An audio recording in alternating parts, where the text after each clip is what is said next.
He is the most beloved to me next to his father.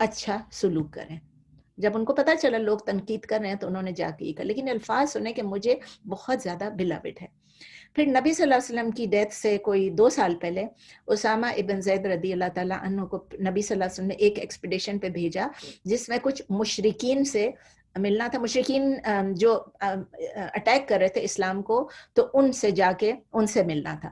Usama ابن زید رضی اللہ تعالیٰ عنہ نے یہ سکسیسفلی اور وکٹوریسلی انہوں نے یہ اکمپلش کیا, اور ان کی وکٹری یعنی ان کی جو فتح تھی وہ نبی صلی اللہ علیہ وسلم کو پہلے سے ہی پتہ چل گیا تھا, ان کو انفارمیشن مل گئی تھی. ظاہر ہے ایک قاصد جو ہے وہ آ کے جا کے بتا دیتا تھا کہ ہم جیت گئے ہیں, اور فوج جو ہے پوری وہ پھر آتی تھی, وہ اپنے پیس پہ آتی تھی, اور جو پہلے آتا تھا وہ گھوڑے پہ آ کے جلدی بتا دیتا تھا.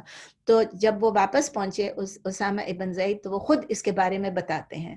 ان کے الفاظ ہیں, وہ کہتے ہیں جب میں نبی صلی اللہ علیہ وسلم کے پاس پہنچا تو ان کے پاس گڈ نیوز پہلے ہی پہنچ چکی تھی, اور نبی صلی اللہ علیہ وسلم کا چہرہ چمک رہا تھا, روشن تھا, اور انہوں نے مجھے کہا میرے پاس نزدیک آ کے بیٹھو, کم کلوزر ٹو می, اور سٹ کلوز میں. اور مجھے نزدیک میں بیٹھا تو مجھے کہتے ہیں بتاؤ کیا ہوا. تو کہتے ہیں میں ان کو سٹوری بتا رہا تھا کہ اس طرح ہوا, پھر اس طرح ہوا, اور پھر اس کے بعد میں نے ان کو بتایا کہ پھر ایسا ہوا کہ جو ہے وہ لوگ مشرکین جو ہیں بس وہ ہار رہے تھے, شکست ان کو ہو رہی تھی, اور اس میں جو ہوا میں ایک بندے کو, مشرکین میں سے ایک مشرک تھا جس کے اوپر میں نے اپنا نیزہ اٹھایا, اور میں اس کو بس مارنے والا تھا کہ اس مشرک نے مجھے کہا لا الہ الا اللہ محمد الرسول اللہ. تو لیکن پھر بھی میں نے کیا کیا کہ میں نے نیزہ گاڑ دیا اس میں, اور میں نے اس کو مار ڈالا.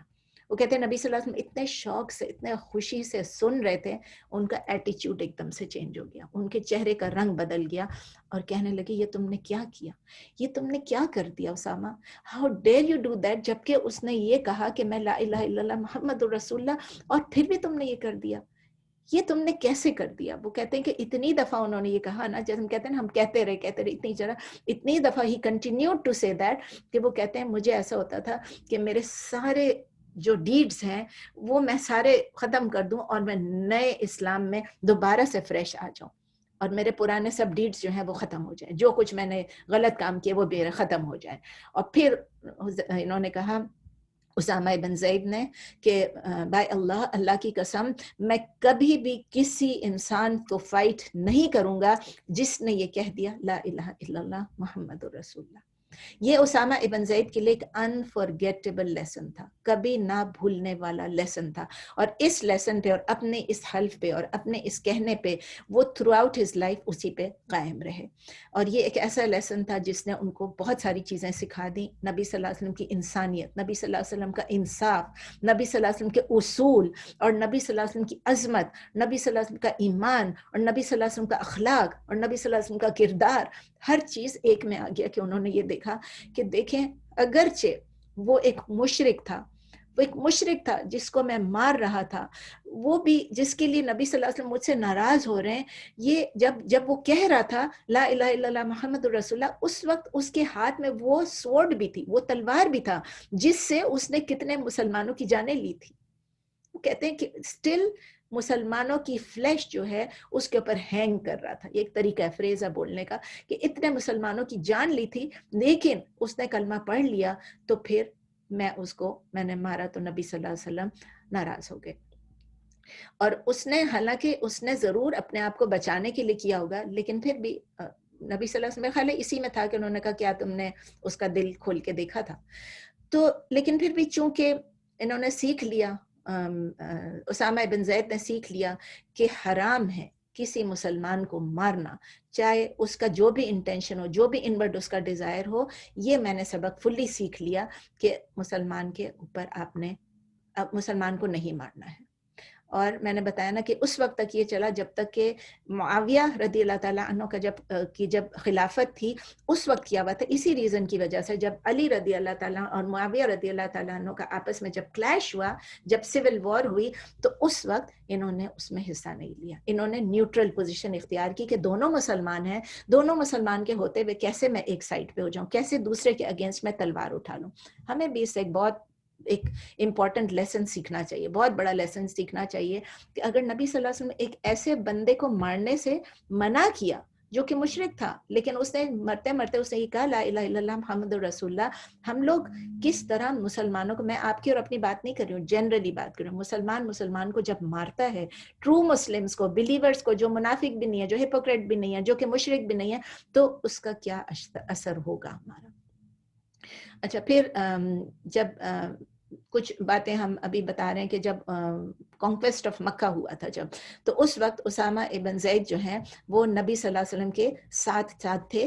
پیچھے جو ہیں ان کے ہارس بیک پہ ان کے ساتھ ایک سائڈ پہ، رائٹ سائڈ پہ رسول اللہ صلی اللہ علیہ وسلم کے بلال رضی اللہ تعالیٰ عنہ تھے، آپ کو یاد ہے جو حبشی سلیو تھے وہ تھے، اور لیفٹ سائڈ پہ اسامہ ابن زید رضی اللہ تعالیٰ عنہ تھے. اور پھر جب فیئرویل پلگرمیج ہوا، یعنی یعنی اتنے قریب تھے یہ دو، بلال بھی اور اسامہ بھی نبی صلی اللہ علیہ وسلم کے رائٹ اور لیفٹ پہ تھے. پھر جب حجۃ الوداع ہوا، یعنی کہ جب لاسٹ فیئرویل پلگرمیج ہوا، اس میں نبی صلی اللہ علیہ وسلم نے اسامہ ابن زید کو کمانڈر بنا دیا. کس چیز کے لیے؟ کہ آپ انویٹ کریں گے کہاں پر؟ بلقا کو آپ انویٹ کریں گے، جو کہ بیزنطینیوں کی امپائر میں تھا. تو ان کو کمانڈر بنا دیا حجۃ الوداع کے بعد.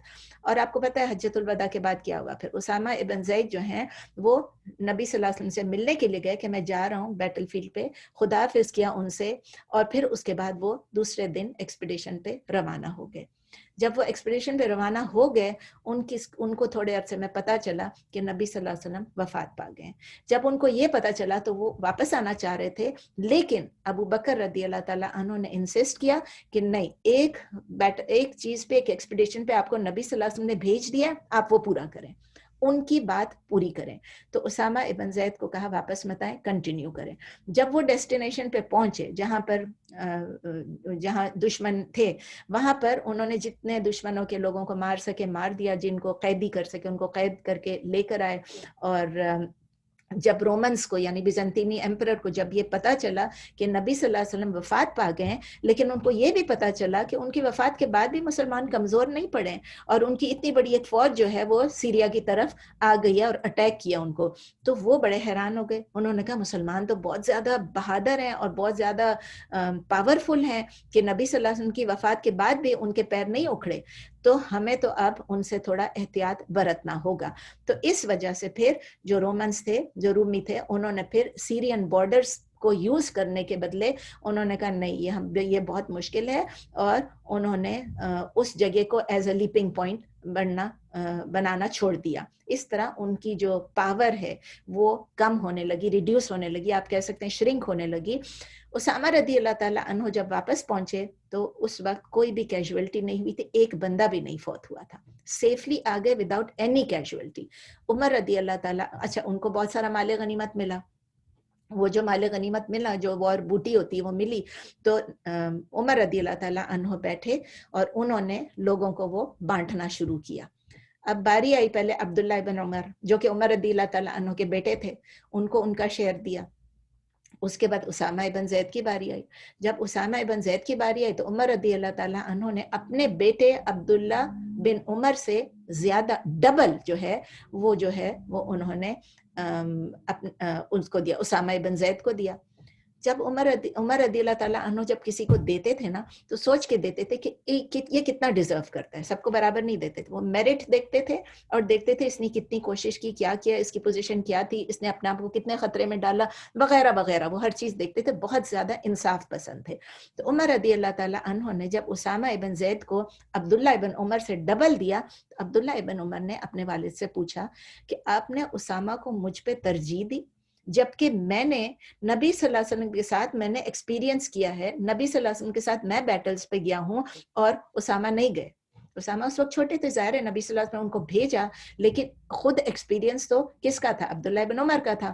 عمر رضی اللہ تعالیٰ عنہ نے کیا جواب دیا؟ انہوں نے کہا Usama was more beloved by رسول اللہ صلی اللہ علیہ وسلم than you.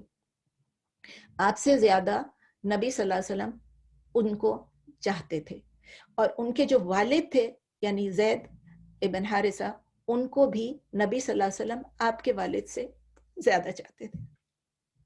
یہ کہنا کتنا مشکل ہے کہ نبی صلی اللہ علیہ وسلم اس کو تم سے زیادہ چاہتے تھے اور اس کے والد کو مجھ سے زیادہ چاہتے تھے. اسامہ ابن زید جو ہیں وہ 54 ہجرہ میں ان کی ڈیتھ ہوئی، وفات پر۔ ایک اور صحابی کے بارے میں اب ہم پڑھیں گے، عبداللہ ابن زبیر رضی اللہ تعالیٰ عنہ۔ ان کے بارے میں بھی آپ لوگوں نے بہت سنا ہوگا۔ عبداللہ ابن زبیر رضی اللہ تعالیٰ عنہ جو ہیں وہ زبیر ابن العوام رضی اللہ تعالیٰ عنہ کے ایلڈسٹ بیٹے تھے، سب سے بڑے بیٹے تھے زبیر ابن العوام رضی اللہ تعالیٰ عنہ۔ زبیر اور طلحہ کے متعلق بھی ہم سب پڑھ چکے ہیں، ہمیں یاد ہے کہ یہ زبیر رضی اللہ تعالیٰ عنہ جو ہیں وہ ون آف دا 10 کمپینینز تھے، ون آف دا 10 صحابی تھے جن کو جنت کی خوشخبری دی گئی تھی، عشرہ مبشرہ میں سے تھے زبیر ابن العوام۔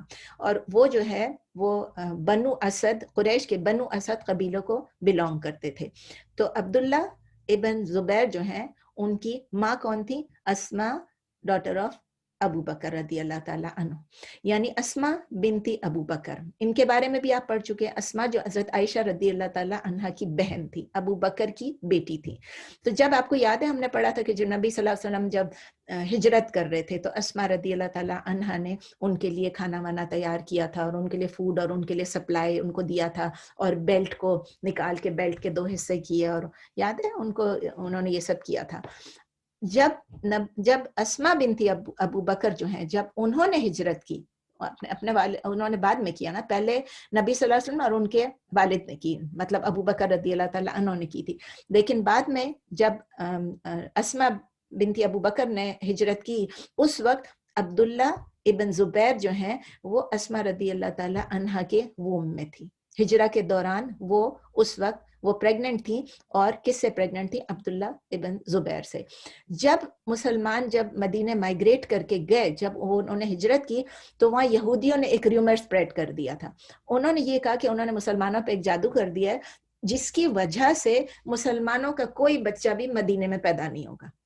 They would never have children born in مدینہ۔ اب کچھ دن گزر گئے، کوئی بھی بچے نہیں پیدا ہوتے، مسلمان آ گئے تھے، اور اس کے بعد پھر کیا ہوا؟ عبداللہ ابن زبیر کی پیدائش ہوئی قبا میں، مدینہ کے پاس جو قبا ہے نا وہاں پر۔ تو وہ فرسٹ چائلڈ تھے، پہلے بچے تھے جو مہاجرون میں سے، مکے سے آئے ہوئے ہجرت کیے ہوئے لوگوں کے مدینے میں جو پیدا ہوئے۔ اتنے مسلمان خوش تھے ان کی پیدائش پہ، کیونکہ ان کو اب یہ پتا چل گیا کہ جو یہودی کہہ رہے تھے وہ جھوٹ تھا۔ جو انہوں نے کہا تھا کہ ہم نے جادو کر لیا، اب ہمارے بچے نہیں، وہ ذرا گھبرا گئے ہوں گے نا کہ اب ہمارے بچے نہیں ہوں گے، تو یہ سب جھوٹ ہو گیا۔ تو ابو بکر رضی اللہ تعالیٰ عنہ جو کہ عبداللہ ابن زبیر کے نانا تھے، انہوں نے کیا کیا؟ انہوں نے ان کو اٹھایا، ایک کمبل میں لپیٹا اور لے جا کے اور نبی صلی اللہ علیہ وسلم کے پاس لے کر گئے۔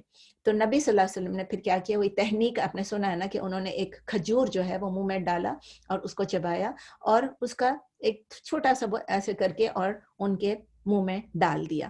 تو یہ سب سے پہلی چیز جو انٹر ہوئی ان کے اندر، جو ان کے سسٹم میں انٹر ہوئے، نبی صلی اللہ علیہ وسلم کا کی مبارک کیا تھا، لعاب دہن کیا بولتے ہیں وہ تھا، ان کا سلائیوا تھا۔ تو نبی صلی اللہ علیہ وسلم نے ان کا نام عبداللہ رکھا۔ عبدال کا مطلب آپ کو پتہ ہے، اللہ کا غلام، دا سرونٹ آف اللہ اور دا سلیو آف اللہ۔ اور پھر ابو بکر رضی اللہ تعالیٰ عنہ اپنے نواسے کو لے کے مدینے میں پھر آیا، اور ایک کپڑے میں ریپ کر کے اور سب کو بتاتے گئے یہ میرا نواسا پیدا ہوا ہے۔ عبداللہ ابن زبیر جو ہے وہ نبی صلی اللہ علیہ وسلم کے بہت کلوز ہو گئے۔ ابھی تو وہ پیدا ہوئے لیکن اب ہم آگے کی بات کریں گے، بہت کلوز ہوتے گئے، کیونکہ عائشہ رضی اللہ تعالیٰ عنہ جو ہیں، جو کہ اسماء رضی اللہ تعالیٰ عنہ کی بہن تھی، وہ ان کو بہت پیار کرتی تھی۔ تو وہ خالہ تھی، مطلب عبداللہ ابن زبیر کی خالہ تھی، اور وہ ان کو بہت زیادہ پیار کرتی تھی، ان کو بہت زیادہ ان کو پسند تھے، اور ان کو کہا جاتا ہے کہ ان کو مدر آف عبداللہ بھی کہا جاتے تھے، عبداللہ بھی کہتے تھے۔ عبداللہ ابن زبیر جو ہیں جب وہ 5 سال کے تھے تو غزوہ خندق ہوئی۔ جب 5 سال کے تھے تو اب دیکھیں نا، یہ ہجرے کے دوران آپ خود ہی حساب لگائیں گے، جب ہجرت ہوئی تب سے کیلنڈر سٹارٹ ہوا، نمبر 1 ہجری، اور غزوہ خندق ہوئی 5 ہجری میں۔ تو 5 ہجری میں وہ ابھی 5 سال کے بیرلی تھے یا ہونے والے تھے، اس وقت غزوہ خندق ہوئی۔ اب ظاہر ہے کہ وہ خود پارٹیسپیٹ تو نہیں کر سکتے تھے 5 سال کے، لیکن وہ موجود تھے وہاں پر، ٹینٹس میں موجود تھے، جہاں بھی موجود تھے اپنے والد صاحب کے ساتھ۔ پھر غزوہ بیٹل آف یرموک وہ ہوئی، اس وقت وہ 13 سال کے ہو گئے تھے۔ جب وہ 13 سال کے ہوئے تو پھر بھی وہ اپنے والد زبیر